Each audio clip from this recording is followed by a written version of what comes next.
కానీ ఒక ముఖ్యమంత్రి హోదాలో ఉండి అదే చిత్తూరు జిల్లాలో జన్మించి ఏదైతే తిరుమల లడ్డులో జంతువుల కొవ్వు, పంది కొవ్వు, గొడ్డు కొవ్వు, చేప నూనెలో, ఇదిగోండి సార్ పేపర్లో వచ్చినటువంటి వార్తలు, ఆయన ఇచ్చినటువంటి స్టేట్మెంట్ సెప్టెంబర్ 18 ఒక మహాకుట్రకి జగన్మోహన్ రెడ్డి గారిని రాజకీయంగా లేకుండా చేయాలి, హిందువులని జగన్మోహన్ రెడ్డి గారికి దూరం చేయాలి, మనం 3 పార్టీలు కలిసి పోటీ చేశాం, ఈవీఎంలు మేనేజ్ చేశాం, అయినా కూడా 40% జగన్మోహన్ రెడ్డి గారికి ఓట్లు వేశారు, సో ఏదో విధంగా ఆ 40% ఓట్లు కూడా రాకూడదు అనేటటువంటి ఒక మహాకుట్రకి తెరలేపి వెంకటేశ్వర స్వామి మీదే కుట్ర చేశాడు. ఎందుకంటే చంద్రబాబు నాయుడు గారికి వెంకటేశ్వర స్వామి జగన్మోహన్ రెడ్డి గారి మీద కుట్ర చేయడానికి ప్రయత్నించి వెంకటేశ్వర స్వామి మీదగా కుట్రకేసాడు.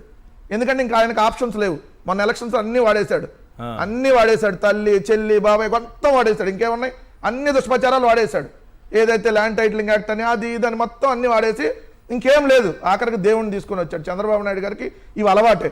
ఎందుకంటే రాజకీయ జన్మనిచ్చినటువంటి రామారావు గారికి ఎలా వెన్నుపోటు పడిచాడో అలిపిరి సాక్షిగా ఆయనకు పునర్జన్మనిచ్చినటువంటి ఆ వెంకటేశ్వర స్వామికి వెన్నుపోటు పడిచాడు.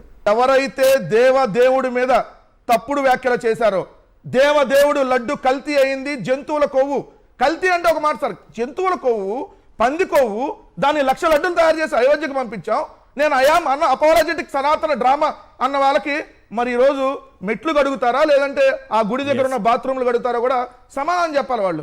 ఎందుకంటే తప్పయింది, మొన్న మెట్లు గడిగాం, ఈ రోజు అంతకంటే పెద్ద తప్పు చేసాం, ఆ రిపోర్టు ఇదిగోండి మేము రాజకీయంగా జగన్మోహన్ రెడ్డి గారిని ఎదుర్కోలేక ఏదైతే మేము తప్పు చేసామని చెప్పి మరి ఆ గుడి దగ్గర ఉన్నటువంటి బాత్రూమ్లు కడతారేమో సమాధానం ఖచ్చితంగా చెప్పాలి.